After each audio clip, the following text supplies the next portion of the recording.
Hello and welcome to the Green Machine Live. I'm David, your host, and I'm joined by Nick on tonight's episode. No Martin, because, well, he's still in the air, and like myself, very lucky that he got his flight back from Dublin. He's coming back to Blighty tonight. So, Nick, very welcome. Have we recovered from our 2-2 victory yesterday?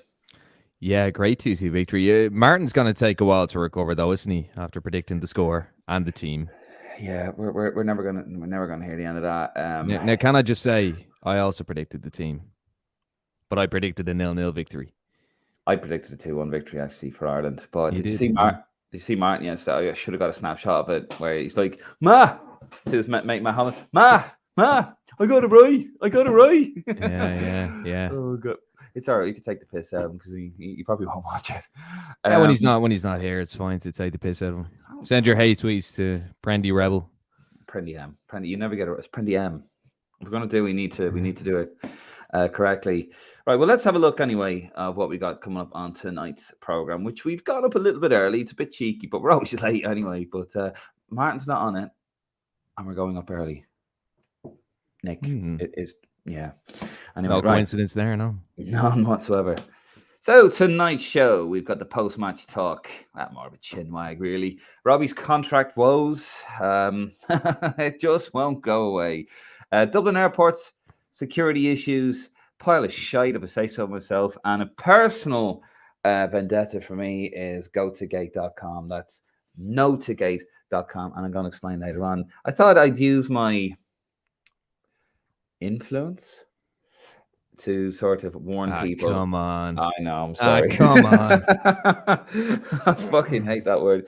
To basically to warn people off, from going to a shit company like gotogate.com or Skyscanner. Avoid like the play. I'll explain all about that later on. Anyway, the rules are the same, bit of housekeeping for those of you good enough to join us on our Facebook page, Green Machine and Lansdowne Road. And of course, on the YouTube page, on the YouTube channel, the Lansdowne Road YouTube channel. The rules, thank you, by the way. But also, we want to hear from you. We want to hear your comments. And this is how serious I am about hearing your comments. That is how serious I am, Nick. Have your say, leave a comment, and get involved. I've made a banner. And yeah, tell us what you thought. Were you happy with the team? Were you at the game? Are you watching from another country? Did you get to travel? Did something happen? Tell us about your experiences. Did you meet any of the ex-players? There's a lot of legends about, as there always is. We're going to talk about our experiences here. It's not just a game. It's the journey itself, Nick, isn't it? Yeah. And how you get to it. Our romantic stroll, Nick, we'll talk about that. Oh, yes. Yeah, it was lovely coffee and a bit of cheesecake from Nero and all that kind of good stuff as well. But yeah, we're going to go through all of that. So yeah, let's get the ball rolling. So for me, it was a personal journey, I suppose, Nick. Finally getting back into the media circle after being turned down a lot, which I took gracefully. Yeah, they did their best to keep you out, and rightly so. But like a bad smell, they had to cave. They had to cave. Like a good fart, we always get through the denim. Right, let's have. This is my view anyway. So it was the scenery game, of course, the 100th anniversary, bit delayed, but I suppose we'll let him away with it. But here was my view yesterday.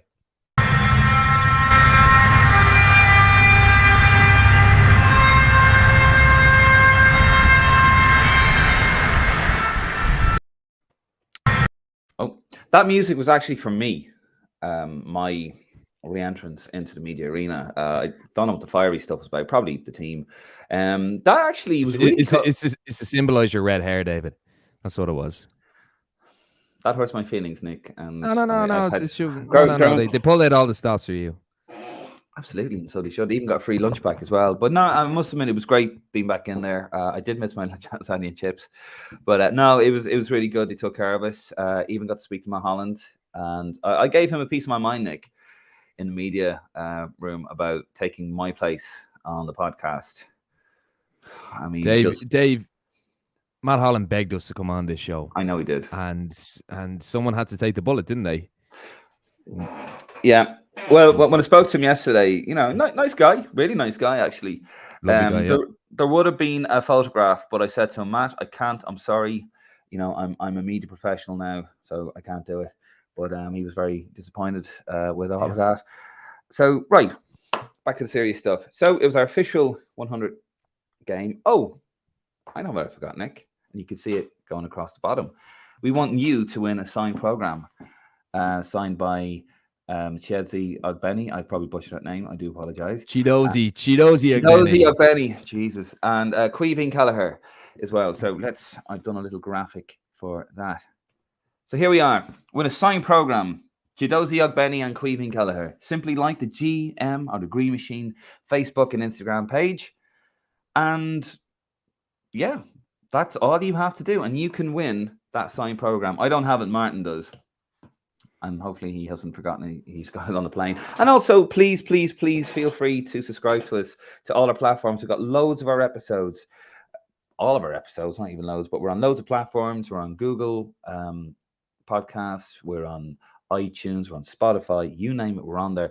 We even have our very own website, greenmachinepodcast.com. All the episodes are on there. We're talking about an audio version of this, actually. So once we're done, if you don't want to pay, for your podcasts, go to the greenmachinepodcast.com. You can listen to it there. Yeah. You can just listen to us there as well. And we've got a ton of episodes. We got the Manager series, the Gaffer series. We even have the Matt Holland special appearance. Actually, really nice guy, and just delighted to have him on board. And but not at the expense of me. Just saying. So remains to be seen, Dave. Remains to be seen. Yeah.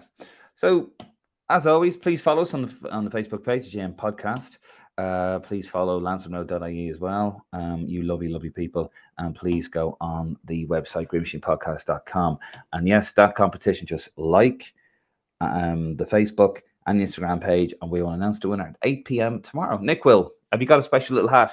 And you're going to wear like a little bunny outfit? And I think so. McGeehan. I think so, yeah. John, manufactured by Jonathan Courtney, I think. We're not making friends in the right places. See, that's the beauty of Lansdowne Road, and that's the beauty of I suppose Green Machine Podcast. We don't really suck up to a lot of people, other than Stephen Genny as well. We kind of have our say, but I'm sure that's why y'all love us. I see some of the comments coming in there, guys. Please keep them coming in. We will read them out as we go along, and we will answer any questions you guys have. Just say what you want. We don't care. We're live. We're not going to censure you unless it really would have to be stupid, and probably a legal matter for us to do. But keep your comments coming in, and yeah, let's get into it. So Nick, 100, the centenary game as I got the program there, Ireland against the world number 1 Belgium team. A good result, but I think it's fair to say that the first half an hour we were brutal. We were really outclassed for the first 35 minutes. It was frantic, brutal. I don't know. I think a couple of players, they took a bit of time to grow into it, didn't they? But you could see the pressure. I mean, the pressure was there from the first minute. I think we played a very, very good pressing game. Like so, Jason Knight took a while to grow into it, but when he did, he's one of the best players on the pitch, I thought. A couple of weak links in the first half. Like I thought James McLean was brutal, and he got. I'm looking at all I look at all the player ratings on different websites and stuff. He's getting 7 and 8 out of 10. No, he's the weak link in that team. But look, he had some good moments. The pressure he put on was very, very good, but he made some very poor decisions defensively throughout the game. Yeah. I thought he was very good, actually. I thought, like, and we hear the groans already. No, I mean, I thought McLean was very good. I thought, McLean is limited. We know his limitations. It's his decision making. But I mean, his delivery's excellent, isn't it? His delivery's excellent, and he flies into things. But there was a lot of things he flew into that he didn't come out with the ball, and that's what you need. But he's playing. He's a different player under Stephen Kenny. But as I said, the likes of Jason Knight, he took a while to grow into the game. When he did, he was excellent. John Egan, Jesus, I mean, he was all over the pitch, wasn't he? He's a centre half, and he was all over the pitch. But I think, look, it was frantic. It was frantic for a while, and that Belgium team zipped it around very, very nicely. But the pressure was there from the first minute. And I think sometimes when you play a very high pressing game, things do get frantic, don't they? I Brutal. I don't know. no, But it was a tough start. It was a tough start. I thought it was Absolutely. very poor. I thought we had that very early chance. It was a lovely ball in over by Jeffrey, who I thought had Jeff Hendrick thought has really, really changed as a player. I thought he was quite good actually last night or yesterday evening. But other than that, I thought they just toyed with us. They never got out of second gear. We couldn't. They didn't have to, and we couldn't. They just didn't have to. And I thought It wasn't an enthusiastic performance by Belgium whatsoever. And I no, think they're on we're right. hollybox. We're right to celebrate this result, but we have to look. I'm always quite negative, haven't I? Negative Nick, I suppose, but we have to contextualize it as well. And they were very they didn't hit second gear, did they? No, but to be fair, I mean, and the crowd was a bit flat at the beginning.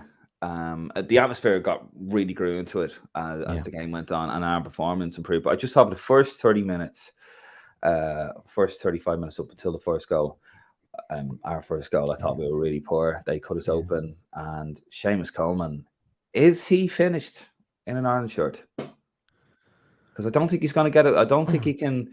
If he wants to, I've seen a few comments here, and we will get to those comments, by the way. Please keep them coming in about you start our strongest 11. Seamus Coleman in a back three.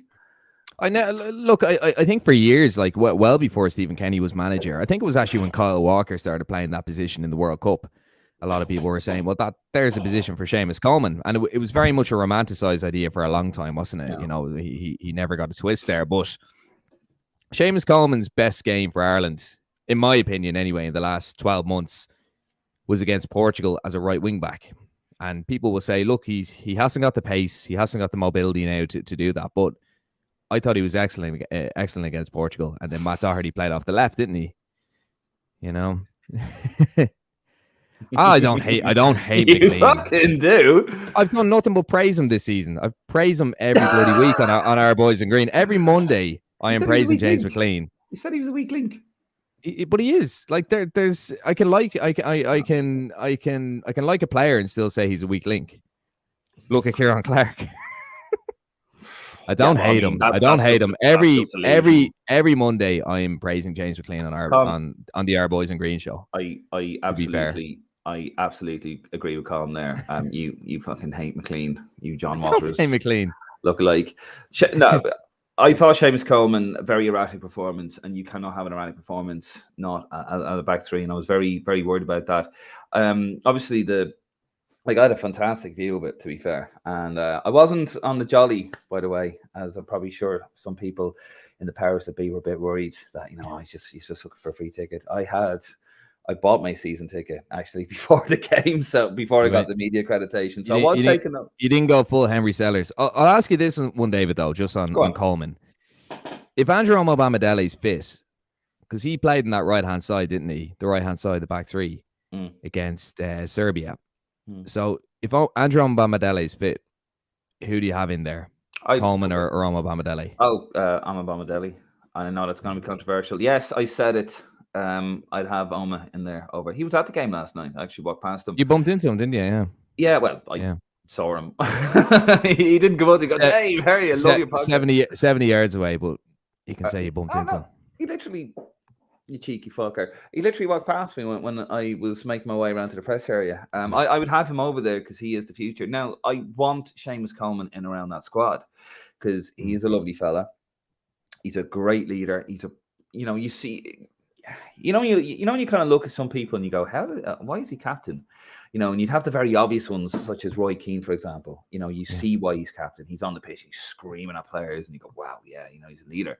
But then you'll have the captain. Well, although Seamus does that, to be fair, sometimes, but only when provoked. But you see a lot of his stuff's in the dressing room, isn't it? And it's the arm on the shoulder. I think when Bazanu arrived to the squad for the Luxembourg game. Yeah, he went up to him and he's like, "Oh, I hear you smashing." They were doing. Yeah, and I say he's constantly doing that, but yeah, you hear him if you're at games. Yeah, if you're at games and you're near the pitch, you hear him. You see how vocal he is. Yeah, I don't know. I mean, look, he was done for the goal, wasn't he? But was very Look, poor. if you've a back three and we have whatever 7 or 8 centre halves, it's very hard to look past on Bamidele when he's in form, isn't he? Because like he played that same role. He played in the right hand side. And he was excellent. Darryl Shea's a great player, but he's not really back yet. He's not fully. I know he's in the squad, but he's not fully fit. And then Lenihan plays on the right hand side of a back three. Jimmy Dunk could probably play in there as well. So I don't know. Like I wouldn't say he's done. I think he's certainly a player that has to be in the squad. He's still the captain. He's not a starter. He's a leader. You know, he's not just captain. He's a leader. Like you've had some players that were captains, but he is a leader. I didn't think he was atrocious per se yesterday. Man, he was I mean, it was a Shane Duffy ball, wasn't he? He pumped and they intercepted. And I remember when I looked at it because it was on the pitch, you know, I was looking down and went, "Oh, we're in trouble here." You know, you just know. Well, when a player like, and it probably didn't do. I watched the game back this morning. It probably doesn't do it justice on the TV, but the pace that Batshuayi is traveling at, you know, Coleman's going to struggle against those kind of players. And I mean, Omar Bamidele, you know, I'm not saying he stops that, but he probably keeps up with him. He probably keeps toe to toe with him. So it's a difficult one. He's going to be in the squad. I don't think he's done, but you can see he's struggling with Everton. He's really, really struggling with Everton, and he's kind of Everton are shite. But he's playing. Sorry, Everton fans. He kind of switches from right wing back to right centre half with them, though, doesn't he? So it's a difficult one. I mean, is he mobile enough, and is he still up to playing as a right wing back? Because that's probably his best position where he's able to get forward. Certainly isn't. Yeah, it's hard to know. It's a difficult one. I don't know. If Bamidele was there, I probably would have been starting him. But against a team like Belgium, I know it was their second string, let's say, but I think you still have to start him. You need experience in games like that. I don't agree with that because what experience or just that you need? It doesn't have experience can help, but it doesn't have to be the go-to thing. Like, no, we need experience here. Sometimes that youthful endeavor, you know, like Bazunu, like Bamidele against Portugal, you know, in a qualifier, showed us what you can do. And sometimes when you have an old pro like Coleman, and look, you know, and he was at cost for the first goal and the second one, if that ball wasn't going in, you know, it's not an own goal because the ball was headed in towards the direction of the goal, but it was an own goal essentially by Coleman. So he was at fault for two of the goals. Well, not I thought maybe second one's harsh. Second one's harsh. Second the first harsh. one, but even the first one, like Batshuayi just does them. Like, I mean, that's but it's great. You need more. I mean, but you need more from your you need more from your setup. You can't have, like, if you're up against players with pace, and if you can combat that with football intelligence, and I'm not having I don't want to have a go. But David, let's play devil's advocate here. You can say the same for McLean. He got done a few times last night. I'm just saying, he did get done a few times last night. Yeah, but he's a wing back. Completely caught out of position a few times. Yeah, but and now he's a winger. Like he's playing on the wing for Wigan. So I don't fully blame him because that's not his natural position, is it? But he's been done a few times. So on that logic, are you getting rid of McLean as well, or do you need his experience? Do you need the character that do you need what he brings to the pitch and the presence he brings as well? So. Yeah, but you know, it's a similar situation, really. No, the difference is though with Coleman. I mean, he's part of the back three. So if he gets done, you know, if McLean gets done, you rely on the guy behind him to cover him. Like if Coleman gets done, and you know he's up against a guy with pace, you know he's not having the best of games, you know, and he's not a natural defender. He's not. He is more the attacking wing back style, the more modern, you know, full back or whatever. Now it's a wing back, you know. Then I think he is a bit of a liability. And by the way, I must prove he was a liability last night. Now there were elements of his game that were quite good last night. It was just after the 46th minute where he intercepted the ball and he just lunged into it, and really should have scored from that. I think McLean and Robinson really should have done better there. But it was funny. The crowd didn't get going until really this came up on the monitor. Double whammy. Yeah. Henry and Anthony Barry there. You know, and I think that was another thing we must, you know, yes, people will look at this and go, but it's Belgium's second string side. And yes, it was. But, you know, that second string side is still excellent. Still a very good side, very handy. And also you've got your former guy, Anthony Barry, working for the Yeah. opposition, and they know all your tricks. Why? Because he's the one that wrote all those tricks. So we probably won't see the effect of John Eustace just yet. It's interesting they scored off a set piece, isn't it? I mean, considering that's his forte, isn't it? Yeah. So an interesting one. So let's have a look at the stats from last night anyway. So this is from the BBC. So 36% possession at home we had against Belgium. Not great, but we had 11 shots to their 7, 4 on target to their 2, 6 corners to their 2, and we had 10 fouls to their 11. So, okay, the possession, but the possession isn't really the be all and end all. I know some people might be sitting at home going, well, hold on a second, you slaughter us for the whole, if we had that against Georgia. Well, yeah, because that's Georgia. But if you're being efficient in your football, and the fact we had 11 shots with little possession will show you that we were quite efficient and probably could have won the game, I think, in the end. I mean, the first goal, and kind of jumping ahead of myself here, that we got was, also another one, Kenny, or Ken. No, he's probably Kenny now again, isn't he? Because we're doing all right. Kenneth, he was at home watching it, and he said Kelleher was caught a bit flat-footed. For the first goal? Yeah. I don't know, maybe a bit harsh. That's it. It's a great strike. A couple of people saying Bazuna would get that, but you don't know. You don't know. It's a great strike. It's a great goal, I think. Yeah. Like, as I said, it doesn't do it justice on the telly. Like, the pace he's traveling at the ball with, like, it looked dangerous. And I mean, to get the ball out of his feet so quickly is a skill in itself, isn't it? I think it's one of those. If he saves it, it's a wonder save. But and you've seen him save, but is it? Yeah, I think it's a bit harsh. I think Kenneth has been a bit unfair. And then of course, I thought the crowd was quite dead. They didn't have a lot to cheer for, to be fair to the crowd. And a lot of empty seats. I think it was nearly a sellout. Was a bit of a publicity stunt, to be honest. I was disappointed with the crowd, to be honest. I was a little bit not the atmosphere, just the attendance. It's like, I'm still, Jesus, I mean, this is maybe an argument for a different day, but like, I'm still not sold on the Aviva. Was it 48,000 people at it though? Well, so they say, but I mean, like, if you look at, say, the premium sections, like, very few people, and most of the people in the premium sections, I think the Ireland under 21s were taking up a section of it, weren't they? So, and there was a lot of tickets on sale. Yesterday morning, and there was a lot of tickets that were getting put up for sale by fans on different forums and that kind of thing, and a lot of competitions going. So White had one, didn't they? With if you bought a thing for the Ukrainian game. Yeah. So I think there's a bit of propaganda with the ticket sales and that kind of thing. Well, they probably did, yeah, because I mean they said attendance, didn't they? And attendance and tickets sold are two completely different things. Where I think, for example, the Emirates would be sold out because of all the season tickets, but like doesn't mean they've come through the door, kind of thing.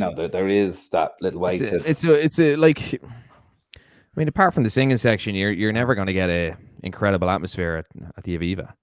No, that might be a very unpopular thing to say, but I mean, not on a Saturday evening. On a Friday night when they're half the best atmosphere that I've been at was probably Germany 1-0, and the Bosnia playoff as well was very good, but there's been none. There hasn't been many games that I've been to, football matches now, where the atmosphere has been constantly electric. Apart from the singing section, if you're in the singing section, it's constant go. But apart from that, it's not the way it used to be. No. I mean, it's different. Like people going in half drunk and all this kind of stuff. Like society has changed a little bit. But no, I thought the singing section were in good voice last night. Excellent, excellent as always. Yeah, as always. That's where my season ticket is actually. And they were singing for Stephen Kenny for the whole match, weren't they? There was only one Stephen Kenny, which is lovely to hear. But it was encouraging after the 30-minute mark, and they came up on the screen, and the crowd started to get into it a little bit. And then we did actually we did have a little bit of quality just before we got a goal. And the goal we got was lovely. I think Robinson in with the cross. It was a useful cross. It wasn't the cleanest of crosses. And to his credit, McLean puts a great ball in. He kind of responds well, puts a lovely measure ball in to Robinson just before. So I'll give him credit for that. There we go. Yeah. And then Ogbeni did really well and a lovely finish. Ogbeni, but even in the build to that, Dave, I mean, we had these excellent spells, didn't we? We just had these excellent attacking spells. We were just throwing everything at them. And when have we seen that in the last 10 years? certainly against a team like Belgium. Like, say what you want about who was playing and so on. That's still an excellent Belgium side. But in the last 10 years, how many times have we seen these spells of just onslaughts with decent chances? Yeah, I mean, Stephen Ring makes a very good point. I know he only had 35% possession. I can't remember any long balls in the whole game. No, Apart from the second goal.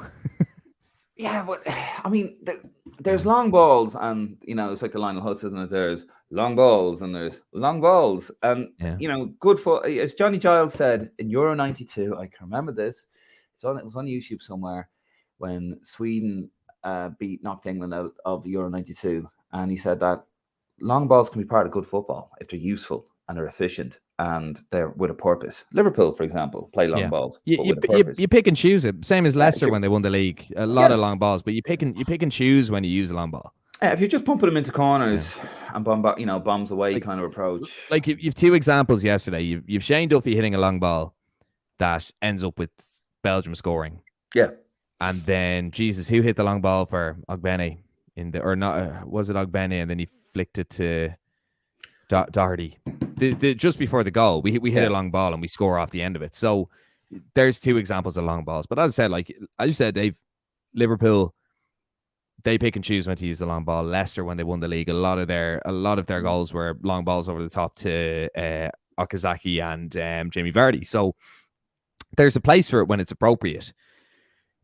But if you look at our football under the last 10 years, Martin O'Neill, I think Mick tried to phase it out, but didn't really do it. And Trapattoni, of course, it's hitting hope. It's not effective long balls. Look at when Sam Allardyce got the Newcastle job, didn't he do like a 2-hour presentation on the statistics of the success of long balls? What are they called? What's the term called? The the chances. Yeah, positions of maximum destruction. Is it? No, POMO. Positions of maximum opportunity. Yeah, that's something like that. Yeah, I thought it was of maximum destruction. But that was the Jack Charlton thing. That was that goes back to the 70s and 80s, and that was the Lillyshaw Academy thing, like the POMO thing. Eamon Dunphy writes about it, as well. Is it the Rocky Road, or he writes about it in his he writes about something else? Well, so it is an old thing and it does work, but and it'll only get you so far, if you got limited. But what I am liking at the moment now is that, and I think this is going to benefit us, and we are going to get to the comments soon. Sorry, please keep them coming in. By the way, we've got a load to get through there. Is that we're now starting to see Ireland play a different brand of football. And it's good, and now that should hopefully encourage. I think the manager Stuttgart was at the game, I heard somewhere. So you don't know who he's looking at. Maybe the opposition, maybe someone from us. But if you see someone like Josh Cullen who's doing really well, Josh Cullen wasn't great for me. Yes, I think he got bullied. I think they kicked him out of the game a little bit. But that's if you're in that role, you got to pull it up. That you got to be strong. I do like Josh Cullen. My only criticism of him, I don't think his distribution is quick enough. He needs to be quicker with that, releasing that ball. But he is a really good player. But now you're having players like Festi, Abiselli going to Udinese, Heffernan, Zeffi, all these guys. So now we're starting to see, these guys going abroad, and we're losing that stench of, it's just a British side. We still hear it from the old manager who is just trying. Well, we only heard it. We only heard it last week, didn't we? Yeah. I can't remember which one of the Belgians has said it. Was it Tielemans? Yeah, Tielemans has said that. It's just either he hasn't done his homework, he's just trying to boil a bit of piss, in the Irish camp. Just play a bit of mind games there. But we're starting to see this now, and it's only going to make us better. And we're hopefully going to have a reputation in Ireland. We don't play the British style anymore, the old POMO. We're playing proper good football, and that's only going to improve our players, I think, going forward. But for the second goal, we'll move off the game now in a minute. But it's off of the second goal, Abiselli, our second goal. He not Abiselli, Ogbene, he did ever so well. What a beautiful crossing as well. Like, he whipped it in with authority, and it was lovely. It was just watching it again there, and he hit it, and half a header on that, and it's going in. It was a perfect ball in. Great header, yeah. Ogbene has to be, I think, he is our new Ray Houghton. It's his third goal in 6 games. He just seems to do it, doesn't he? At the most important times, like you'd fancy him, whether starting or on the bench, to do something. wouldn't you? He just gets into these. He just knows where to be, doesn't he, at the right time? And he's playing as a wing back, isn't he, for Yeah, his he's club a in League yeah. One? And he Because was like, I was almost thinking like, is he like say you look at say it was because I was watching the Belgian team and I saw Torgan Hazard playing off the left wing back, and he's a yellow right pack, foot. yellow pack Yeah, Hazard. yeah, but he's a left footer and he Mm, plays much further up for Dortmund, doesn't he, or whoever he plays for at the moment. And yeah. I was thinking, imagine Ogbene off the left, but this is his best position. Like this is where he's effective. And like as you said, Dave, like things look like they're going to happen when they're there. Like the first few times I saw Ogbene, I thought he was absolutely headless. And I've seen him play League of Ireland, and I thought the same. I was like, this guy has no end product, but he's clearly worked on that. Like he's clearly thriving at Rotherham, and anytime the ball got near him, he was doing something intelligent, or he was keeping possession. And the amount of fouls he got, it's a couple of he was unlucky not to get. But even that cross to get to the ball, to keep it in play, because I mean Doherty overhits that pass, doesn't he? And just to get there, to have the pace to get there, and then the composure to put the ball in. I mean, to actually get the cross in. I mean, it's first of all, it's a very accurate cross, but also the calmness. There's nothing rush. He's not trying to force it off the player to get the corner. It's just intelligent stuff. Great header, by the way, Alan Brown. Your mate, another one that My you're mate, always giving yeah. out about.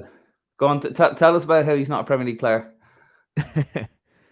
Look, he's No, he come on, doesn't. Nick. Let's hear it. You're always going on about it. Let's hear it now. Brown doesn't do enough over 90 minutes. But Negative Nick. you can see last night, Stephen Kenny, when he got the job, he emphasized how important Alan Brown was for the goals he scores, because he pops up like that. Like the Serbia game was similar, wasn't it? Popped up with a header, and he scored. Do you remember a few years ago he scored an excellent goal against New Zealand? So on the ball and his passing and being able to control a game, he's not. He doesn't have that. But if you're trailing like we were with whatever 15, 20 minutes to go, the likelihood is he's going to get into the box and he's going to get a couple of chances, isn't he? He nearly scored against Slovakia, didn't he, in the playoff?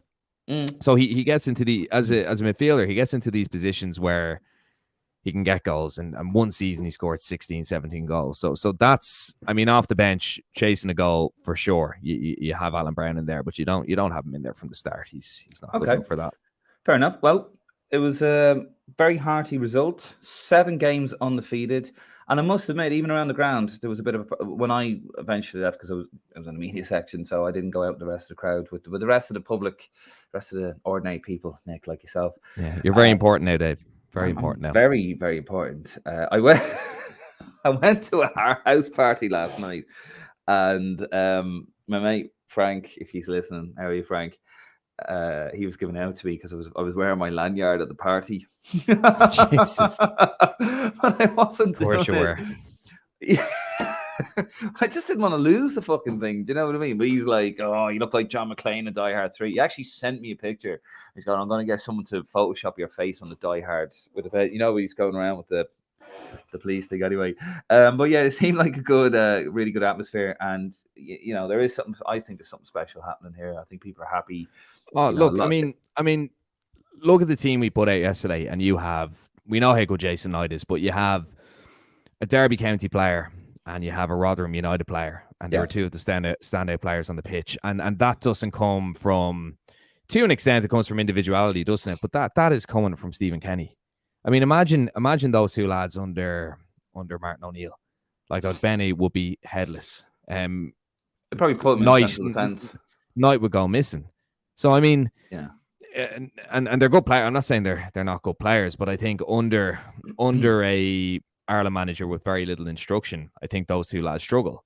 But Stephen Kenny has gotten to them lads, and he's shown an interest in them. And I saw an article this morning where he was saying, look, Ogbene's best position is on the right wing, not as a wing back. It's on the right wing. Yeah, and you can see that he believes in them. Now, whether these lads replicate that, I mean, Ogbene's doing excellently, but let's say he goes up to the Championship of Rotherham and he can replicate that or get a move to a bigger team. That remains to be seen. But the thing is, I honestly think you could bring a League 2 player.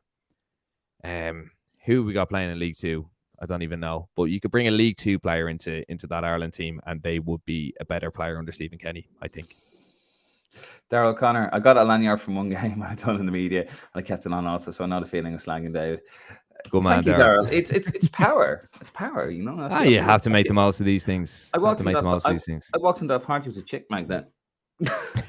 Anyway, right, and we're going to go through the comments for the games, and then we're going to move on to another section. And I want to hear your comments on our other sections as well, for you guys that are out there listening in internet land. So thank you so much for this. So Daryl O'Connell, story lads, good form after that. That's what we want to hear, Daryl. Calm evening, lads. I didn't make it last night. Decent enough performance for Ireland. It was a shame Gallagher didn't have more to do, and he had no chance with the goals. That's true. We didn't really have a lot to do. It's a shame though. He hadn't conceded a goal for us, hadn't he? Not so. It's a shame that was broken. Yeah, didn't have a huge amount. There was one cross. He came out very, very far, and he claimed it well. He did, in the second half. Yeah, he was excellent. But no, he's very confident. Yeah, good with his feet. I mean, Jesus, his penalty. Really good with his feet. Yeah, his penalty. Michael Bank, great result. Yes, it is. Ireland to win the World Cup. Kevin, love it. We want that enthusiasm. I want to hear more of that. Stephen Ring, incredible atmosphere last night. First night on my new seat for the year, and my voice still isn't back. I can't remember the fans loving an Ireland manager like this in a long time. I totally agree with you, Stephen. They were singing his name all through, and they really were. I know I get a lot of stick for blowing the horn of Stephen Kenny and other things, I've been told. John O'Mahony, I want Ireland where football or rugby. I get holler the box, wherever. Emotional. Yeah, rugby. I get. Oh, sorry. I want Ireland where football or rugby. I get emotional. The box. Okay. Hope you're all right, John. Apart from the goalkeeper, is that now Stephen Kenny's first choice 11 going forward compared to matches? Also, listen to the Roy King Gaffer podcast today. It was really good. Congrats on the show. Thank you, Paul. We do appreciate it. Probably it. That's it. Yeah, no, that's it. I don't like Robinson as a centre forward. I'd like to see him maybe playing off the left, and to be honest, I kind of wish we were playing a 3-5-2, with kind of Knight on the left of a midfield three, and Ogbeni and Robinson up front. I don't know. Like, I mean, who do you take out though? Like, out of that team last night, who do you take out? I know I'm slagging McLean, but who else do we have? Coleman.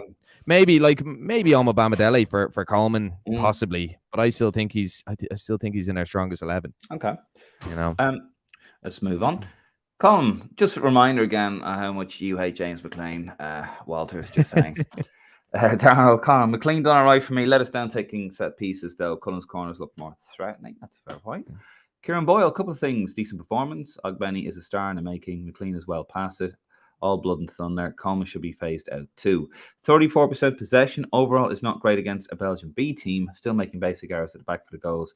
If we don't find some to regularly score, we won't progress much. Yeah, I don't know. I mean that Belgium team. Our parade, Kieran, eh? Yeah, no, that Belgium team were zipping it around very well. I thought they were excellent. But they weren't enthusiastic. But they were a very slick looking team. So I don't think it's the style of football they play, isn't it? Yeah, but it's the spell. You have to look past the possession. You have to look at the spells of play as well. And there were spells where we were just attack. Yeah. So that's what we have to look at, I think.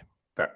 Paul Culleton, hopefully you get to see Mark Sykes make his debut on Tuesday against Lithuania. Be the first Belfast lad to play senior international football for the Republic of Ireland. I don't want to say the Republic, I'll get shot for that. In apparently 76 years. I don't know how true it is, but Paul, no, it's true, spot on, yeah. Yeah. We want to. That's what we want to see. We want to see a representation from all over the island. Stephen Ring, if Omar Bamadele is fit, I would play him, but Coleman right wing back and Doherty left wing back. It has worked. Doherty, I remember, had an excellent game against the Portuguese, and he's in fine form as well. So if we're going to play Coleman, right wing back, I'd go with that. Absolutely. Paul Culleton, also, hopefully Conor Rowan makes his senior debut too. He was very impressive for Stephen Kenny, was under 21s manager. There's a fair argument to say he's Kenny's best player in the under 21s. Not in the matchday squad last night, so I'm hoping he gets a twist against Lithuania. He's better than Mark Sykes, I'll put it that way. I mean, Sykes is a good player, but Ronan could play the role that Jason Knight played, except I actually think he could do it better. So, like, what I'd have, like, if you're looking at the Lithuania game, I actually don't think Ronan's going to be in the matchday squad on Tuesday. I hope I'm wrong, but I don't think he's going to be in the matchday squad. But I'd have Knight in for Hendrick, and I'd have Ronan kind of as the number 10 or off the left, kind of like where Knight was playing yesterday. That's what I'd have. He's excellent, Ronan. He's really, really good. You'd like. I mean, he's on form. He's banging the goals, and people are going on about Jim McGrath not getting in, and who hasn't played, probably won't play, and he's in League One, and he's not playing. But you'd like to think the caveat for Ronan was, look, you won't be in the squad, but we're gonna play you in the next one. You'd like to think maybe. I don't know. I hope so. Like he's one of those players that we need in there, and that would do very well under Kenny, I think. Absolutely. Paul Culleton again. Cheers for the show. There was very little in terms of media coverage after the match last night. Unbelievable to think RT had no show. Podcast or Twitter Spaces after the game, but thankfully we have you. Thank you very much, Paul. That is genuinely what we're here for. I'm gonna break my arm again, patting ourselves on the back, but that's what we're about, lads. We want to get your opinion out there. We want to hear from you, and we don't work for the FAI. We're not affiliated with any players, and we're just opinion. We're fans like you, and that is really it. So thank you very much, Paul. Genuinely makes it worth doing. Kieran Boyle, and get rid of Umbro to fuck. Couldn't agree more with you, Kieran. Adidas, what's wrong with Adidas? I mean, yeah, and show the other one. Yeah. The other one. State of that crest. Look at the state of that crest. State of that crest. That crest was perfection, and it's been ruined. Sorry, but that's you just you vandalize the Mona Lisa. We'll always be with Umbro. Like, that's just the way. That's just the way it is. No comment. Yeah. Comment. Don't mind Umbro, but that kaleidoscope training top was brutal. Oh, awful column. The fields column. It's about the fields of Ireland and all. It was like seeing it yesterday. It's bad. It's bad. It looked like something. Some people like it. Martin probably bought it all. Well, he buys everything, doesn't he? He'd be showing. Yeah. You show Matt Holland all his jerseys the other day. He's like, "Oh, I got this here."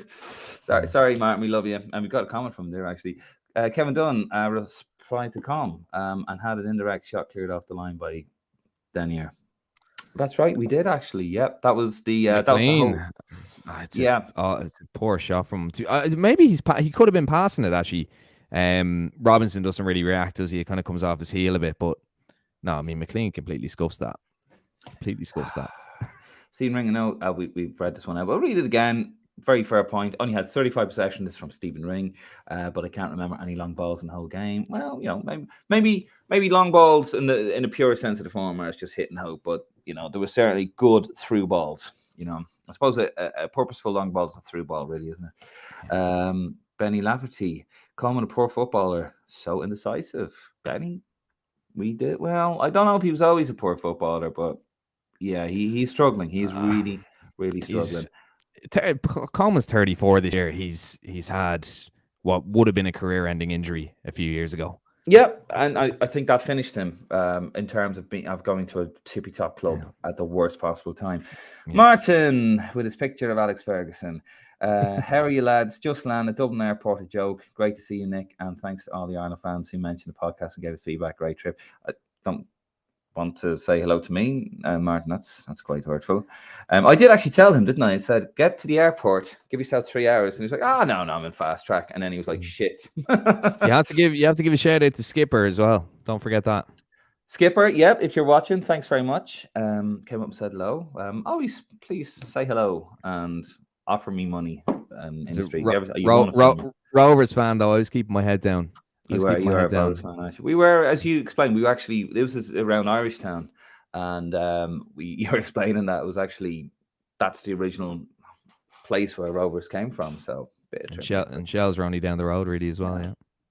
Brendan Keaton, Brown and Cullen must be first on the team sheet. Great pairing. No. Well, Cullen, he's probably the first on the sheet. Brown. As I said, Brown is an impact sub. Absolutely, he gets into goal scoring positions. Over 90 minutes, no, you can't do the basics. Yeah. Darren O'Connell, you got that lanyard for one game. Done a meeting, kept it on also, so not a feeling. Absolutely. Steve Mack, you were spot on. Ori Kenny's ability to inspire the players. He brings added value to his players. Well, that's coaching. It is the art of coaching. And when you international football, and I keep saying this, has moved on from just sort of getting an out of touch manager and paying him a few bob and it's a handy part-time job. And I love Jack Charlton, but he wanted the Ireland job because it was a part-time job. Yeah. and he'd fallen out of love with football with Sheffield Wednesday and Newcastle. He walked out of the Newcastle job in '85. I just kind of had enough of it. And then, the Ireland job, he was off fly fishing, wasn't he? And he just wanted it. It was a handy gig. And of This course, this it's, job is everything to Stephen Kenny. It yeah, wasn't everything to Trapattoni. It wasn't everything to Michael O'Neill or Martin O'Neill. no. Sorry, wrong O'Neill. It He, was everything to Mick, but Mick was past it at that stage. yeah, in the Clearly past second it at go. that stage. Mick showed a passion for it because he took a massive pay cut from Millwall and company Yeah. car and the whole lot. And as well, for Stephen Kenny, he's won the lottery here. But, it wouldn't just be Stephen Kenny, it'd be any really good coach. It's international football. It's all about coaching and it's all about levels, and every level playing the same football, which is something we're finally starting to do. So it is wonderful.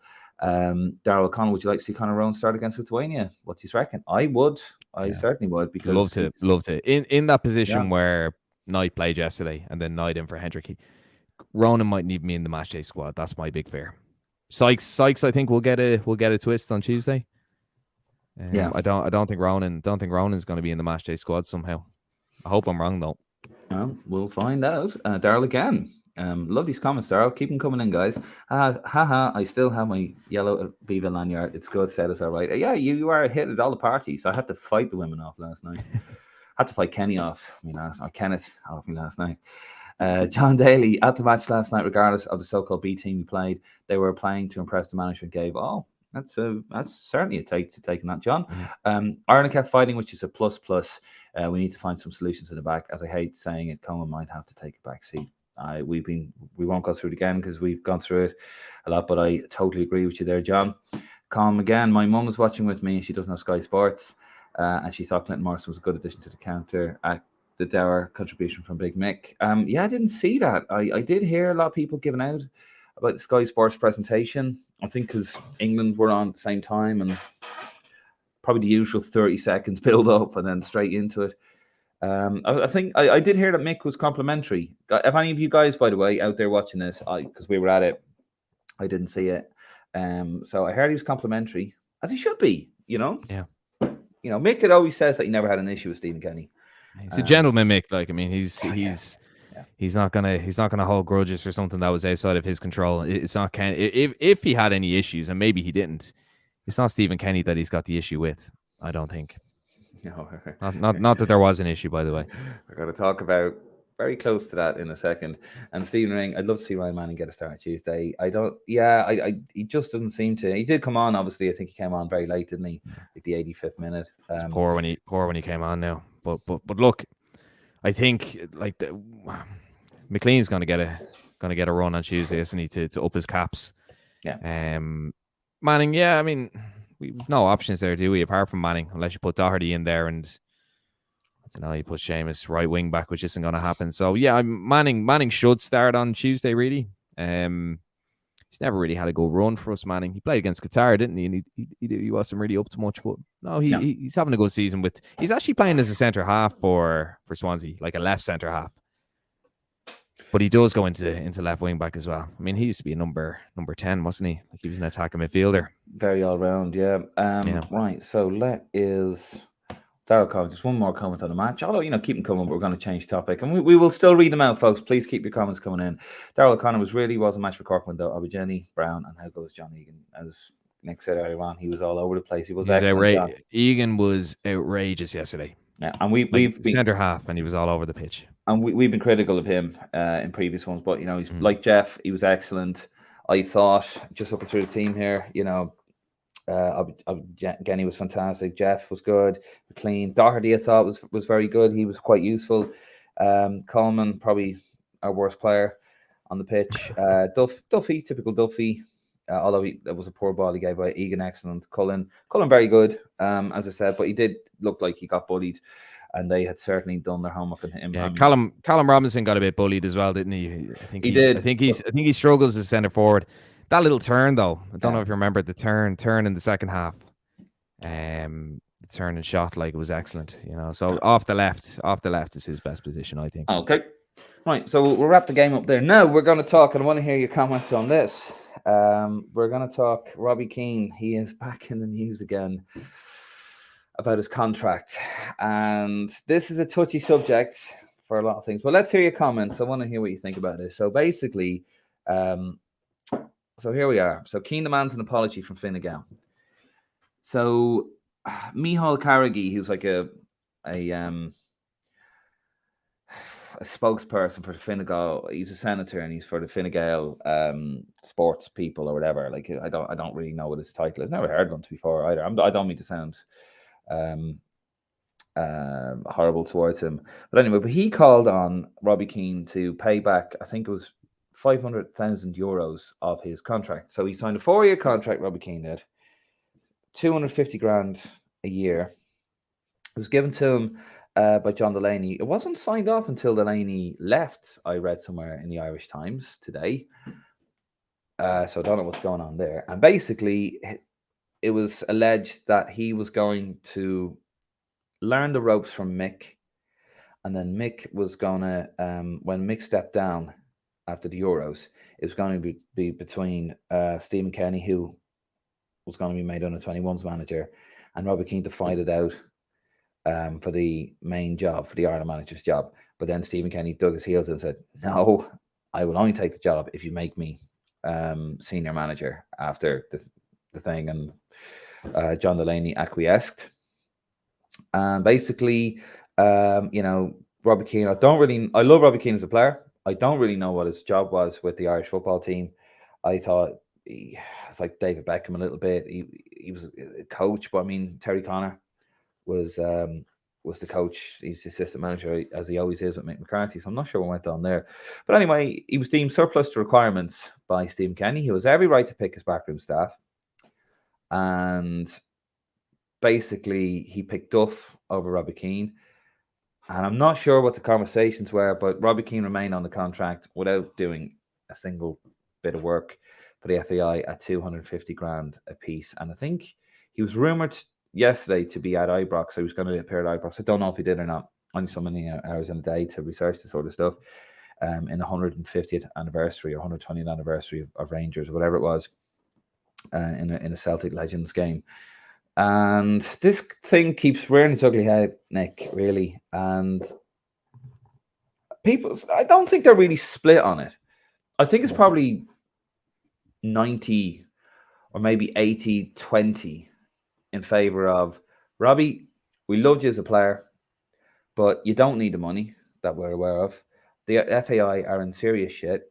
They've had to make tons of redundancies to level up the books, and you're claiming 250 grand a year and you're not doing anything. Would you not just do the honourable thing and say, do you know what, I'm not happy about this. I am legally required to collect my contract. He's doing nothing wrong, by the way. But walk away, bask in the goodwill and say, I'm doing this for Irish football. I'm not happy about it, but we'll have that conversation later down the line, etc., etc., etc. And anyway, and he had Michael Carricky come out and say that he should repay some of that money because it's taxpayers' money. So now he's demanding an apology. Keane's solicitors are on the case. Now, just for the record, it's not exactly taxpayers' money. I mean, it's not. I was listening to Kieran Cunningham on Today FM, and he said, like, it's not the taxpayers are writing a check and go, there you go, Robbie. But it is, the FAI is being propped up by the taxpayer. So this is coming in. For you, Nick, where does Robbie Keane's legacy stand? He's our top goal scorer, top player in terms of caps. Yeah. Is his reputation a flaming wreck right now? Look, firstly, can I say the sooner his contract runs up, the better, because all this stuff will hopefully be put to bed. And that article came out. I didn't like this. The article came out on the 19th anniversary of his father's death. I thought it was very ill-advised. That is poor, yeah. It was very, very ill-advised. Very, very poor timing for that article. Robbie doesn't owe any apology. John Delaney owes the apology. I mean, look. At the end of the day, Robbie Keane asked for this job. He was given it. I don't know who negotiated the contract or the wage, but I mean, it's an outrageous amount of money to pay an inexperienced assistant coach when you probably got Anthony Barry for a fraction of that price. So I think that all puts it into context. Yeah. I'd imagine he has financial advisors and people who were saying, look, you're contractually didn't say that properly, but you're obliged to take that. As you said, David, it's obliged to collect that wage unless he He's tears up. done nothing Yeah. wrong. The FAI have He's given done him a nothing wrong. contract. In terms of his legacy, sorry, come back to the initial question though. In terms of his legacy, it's very hard to know what to judge it off. If you're to judge it off what you see on Twitter and what you see on social media, it is damaging his reputation. It is damaging his reputation. Nothing can take away from what he did for Ireland on the pitch, but even when he was assistant manager, there was a lot of people unhappy with the nature in which he got the job, the fact he asked for it, and the fact that Mick actually obliged him and John Delaney obliged him. I don't think that did a huge amount of good. And I suppose people were questioning what is he doing. I mean, there's all these. We've heard people and we've seen things of people saying, "Oh, he's drinking a coffee on the training pitch and he's having a kickabout with the lads and all this kind of thing." But I mean, like you don't see every minute of training, do you? Like that could be a snippet when they're walking onto the pitch or when they're walking off the pitch, and someone could have handed them that. So you don't know. But since he's come back into the Ireland fold in a different capacity, I don't think anyone has been overly inspired. Is it damaging the reputation? It will. For the simple answer is it will for some and it won't for others. John Delaney has more to answer for than Robbie Keane in this whole situation. But would you say though that it's more people find it more damaging than don't? Because I anytime I've written several articles about this. I'll tell you where I stand on it, Nick. I'm not going to put you on the spot, but we're supposed to be impartial sometimes. But then sometimes, I'll give my opinion on something. My opinion is he should have just walked away. He should have turned around, unless he is in financial trouble that we don't know about, and that's not my business, and no one else is really. And if he was, I don't think I'd. Yeah, it's none of our business. However, without knowing that, I don't know why he doesn't just go and bask in the goodwill, and because it would, that sort of stuff would come back at you. Now, Daryl Connor's made a comment there. I mean, if the FAI gave Keane a contract and couldn't find a role for him at the McCarthy, that's on them. I do agree with you, Daryl.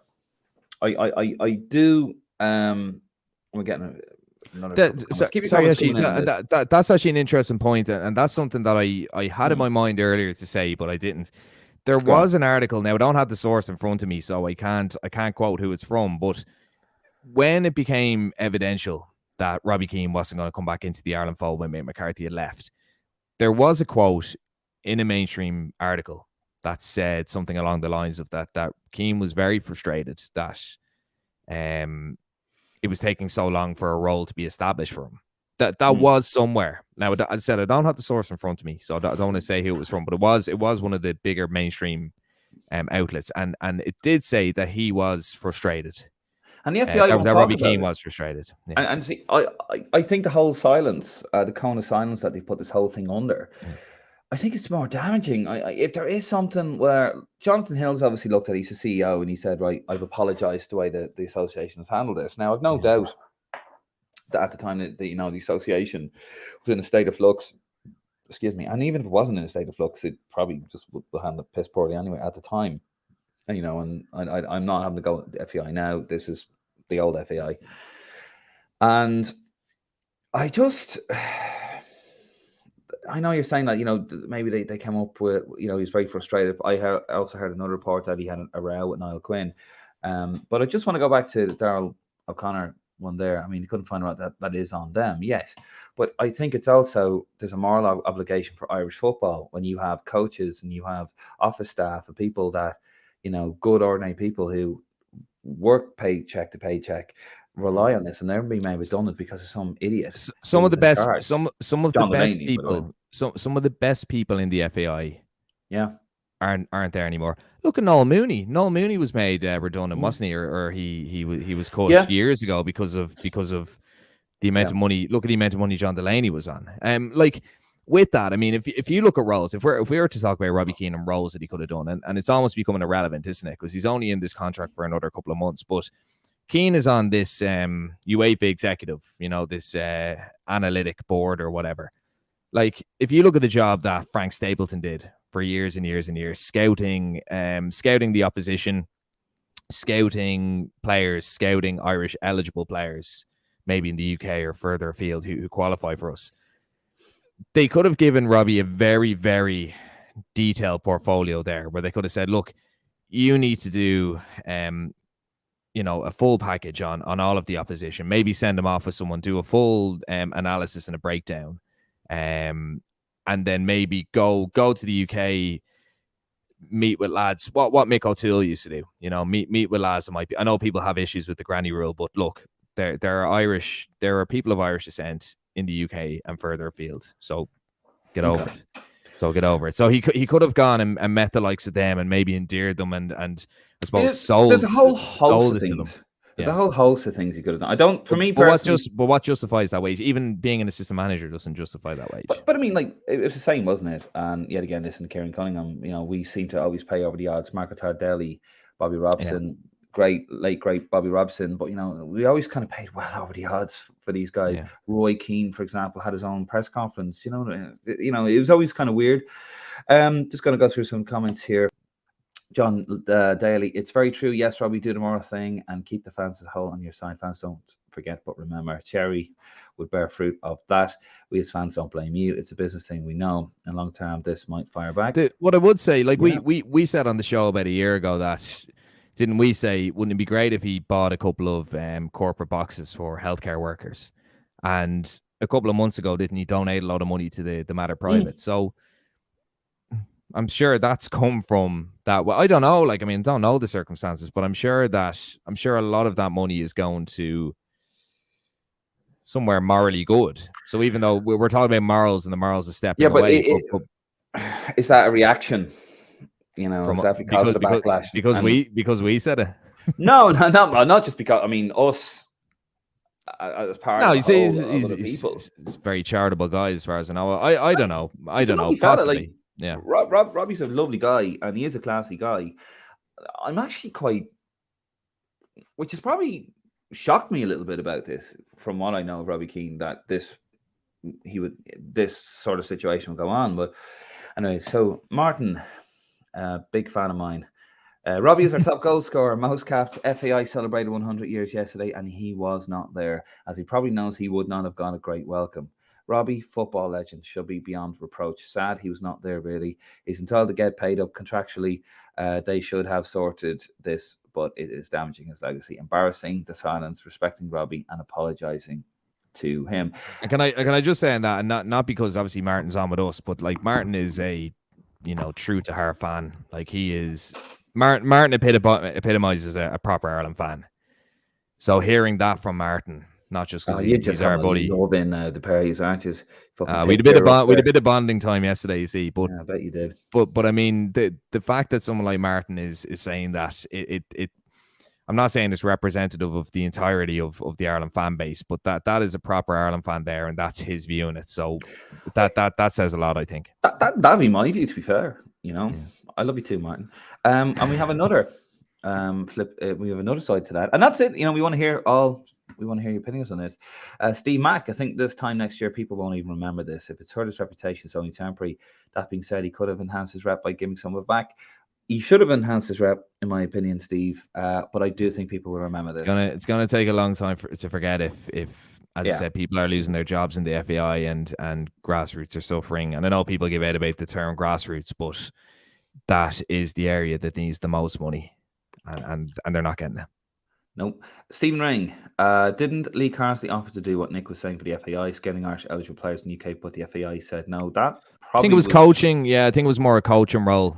There was a rumor, and it turned out to be completely false, that Carsley was part of a task force in the English FA that was meant to stem the flow of English players playing for other countries. So like Wilfred Zaha, for example, went to play for the Ivory Coast, and they kind of said, look, Carsley was in there doing that for England, but he wasn't at all. It turns out that was absolute nonsense. No, I don't know.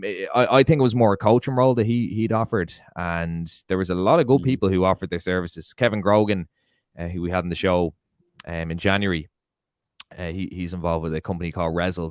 They basically develop virtual reality training for football. And I know that I don't know if he offered. I don't think he offered his services to the FAI, but he's certainly been in contact with them and advised them on things. But he's never been giving a twist at them. I So mean, it's interesting. It's interesting. yeah, some people just get an idea in their head, and But some people. Carsley was approached by Stephen Kenny to replace Damien Duff, and he turned it down. Oh, you So think that's another angle to look Yeah. at. He was meant to come in instead of Anthony Barry. That was publicised. Oh, Yeah. I wasn't aware of that, and I should. Right, so let's move on. We're going to wrap up the show. It's been really good, actually. Really enjoying and loving your comments coming in, guys. Just a couple of things. So this morning, obviously we'll be. Oh, by the way, we will be back again for the next game Tuesday, obviously against Lithuania, back in the press box. So we'll be doing a little pre-game foreplay, as we say. When we get the game, when we get the team sheets in, it'll be a bit longer this time. We were just kind of testing the waters because Wi-Fi and stuff and the sound and would it work out, so it'll be a lot more detailed on Tuesday. So I cannot wait for that. But I tell you what, though, Nick, since I'm only out for 24 hours, when I land in Dublin Tuesday morning, I might not even go to the match. I might just get off the plane at arrivals and go straight to departures, because that might be the only way I'll get on the fucking plane. Yeah.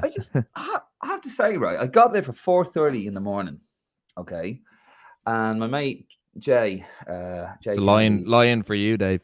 Yeah, I had like a 15-minute sleep. I was just trying to recharge. I was so tired, and he goes, "Yeah, it'll be fine." So literally, got a taxi from his place in Portmarnock, which is 15-minute drive, 21 quid for the taxi.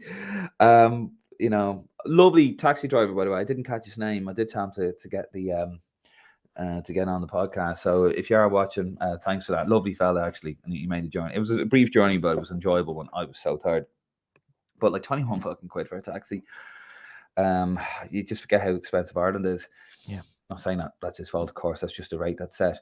And then I got there. I thought, I'll get a paper and I'll get a coffee and I'll chill out, maybe do a bit of work on the laptop. And the fucking queue, right? And if anyone watching this experienced this, please give us a shout. But I'll show you a picture here, right? That's me in the queue. Now, if you look into it, you see where the screens are. Yeah. That's the bag drop off. Yeah. So that was the queue to get into the queue for to put your passes through the check gate. And then to get into security at Dublin Airport. Yeah. It was a fucking joke. And I was like, what's going on here? Now, I got a thing telling me, get there. My flight was at 6:30 this morning, a Ryanair flight. And I was told to get there for 4:30. But then I received a text saying, no, you need to get there 3.5 hours, which I only saw when I got there. It's like 3.5 hours for a 50-minute flight. I'm going to London. I'm not going to fucking New York. And it was a farce. And Dublin Airport, the managers there, you should hang your head in shame. Is embarrassing to go there. And I had this lovely American couple next to me, and they missed their flight. Unless they had a transporter or teleportation device, there was no way they were getting to their flight, and they couldn't. I just thought it was embarrassing. You had 4 gates, 9 to 12. Nobody on it. They've clearly no staff, and I think they're a fucking joke. And they actually they've no staff. They laid off a lot of people. A lot of those people probably felt, well, I'm going to make more money doing an easier job. Why would I bother? Yeah, I mean, it's embarrassing. It's the country's in some mess at the moment, really, and I mean, imagine being a tourist or being someone abroad and coming through Dublin. I mean, the country's a mess. All right, different argument though. I know we're moving away from football. Yeah, no, we won't. Absolute mess. Absolute mess. If you are coming over for the game from anywhere for the game for a couple of hours, do when you're going back to Dublin Airport, because someone said to me, like, why would anybody be flying out from where, and I was like, you do realize a lot of people fly in, like I fly in from London, Martin flies in from London. Like, Irish people don't just stay in Ireland. We're all over the place. So if you are one of those people and you need to use Dublin Airport, if you're flying in to Dublin Airport and flying out, for the love of God, arrive 3.5 hours before your flight. I'm not even going to sleep. I'm just going to go straight from the stadium and go to the airport, because I can't have that. I can't have that stress going again, because personally could not. I didn't want to be paying 250 quid for a flight back because I'm at work in the morning. Just outrageous, really embarrassing. So just honestly, don't think it'll be grand. It's first thing in the morning. Get there 3.5 hours. Martin was lucky to get his flight. I was lucky to get my flight. So don't make that mistake. Another thing I want to mention is for the Armenia game. If another bit of travel advice, anyone watching this, and please take this. Don't use skyscanner.com because they put you onto two companies. Three companies. GoToGate.com and Kayak.com. And I think the other one is Kiwi.com. I haven't used Kayak.com, right? GoToGate. So Ryanair contacted me. So part of my journey to Armenia was to go through the Ukraine. So yeah, that isn't happening. So Ryanair said, there you go. Your flight's cancelled. Get your money. So I tapped on the thing, get my refund. Bosh. So we've sent it to your wallet. They sent it to GoToGate.com's wallet, right? So I got into GoToGate. Said, listen, they've contacted me and they've turned around and said, we've given your money back. So can I have my money back, please?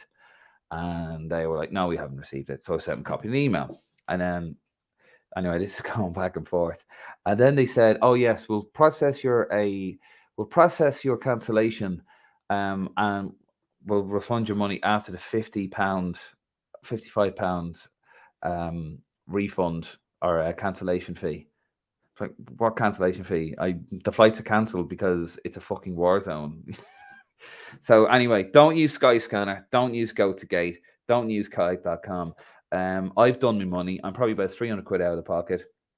I tried to get a cheap deal. That's on me. So I will not want that to happen to anyone else because, I know some people out there will use that. So avoid GoToGate.com. I'm actually going to probably call this the NoToGate.com podcast for a few weeks just to get back. No, I'm sorry. I fucking hate thieves. There's no need for it. Like, life is hard enough and you're taking people's money from them.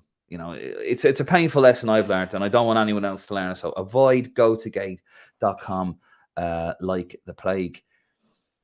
Just going to read out some of the last couple of comments there, Nick. Now I finished my rant.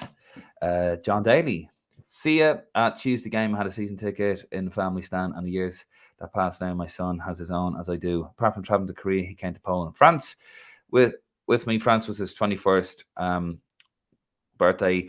Was a memorable occasion, and Italy game. The embrace I got from this young man will never be forgotten. Keep it the good word, lads. Thank you. Oh, John, that's a really nice story, and that's what it's all about. Those lovely special moments. Daryl didn't know about Sky Scammer, as I call it. I was looking at it for Armenia away, funny enough. Yeah, Daryl, I did it, and I'm now 300 quid out of pocket. And avoid like the plague. Go with Expedia. I've never had an issue with them. Now, to be fair, I hadn't traveled for about 3 years, so it has kind of changed. Also, another thing they do, if you're booking it and you're putting in your details, I was putting in my security code and it popped up, oh, it's now 60 quid more. So Stephen Ring, sounds like John Delaney got a new job as CEO of GoToGate.com. Amazing. Daryl O'Connor, anyway, lads, enjoy the game of Tuesday. Should win comfortably enough. Class show as always, and see you on the next one. And will see. Thank you, Daryl. And we will see you on the next one. Tuesday, we're going to do pre-game foreplay. I'm going to trademark that one. And we'll do a post-show as well for about 30 minutes until I get dragged out of the Aviva Nansen Road. And then we'll probably do a post-show game as well, Nick, if you're up for that. Similar experiences. Yeah, for sure, yeah. We'll have a post-match discussion on the Wednesday if I'm still not queuing in Dublin Airport. Anyway, lads, thank you very much. Very much appreciated. You guys are amazing out there. Thank you for supporting the podcast. Thank you for your kind words and your bad ones as well. We don't care. We are thick-skinned. And we'll see you on Tuesday for Lithuania.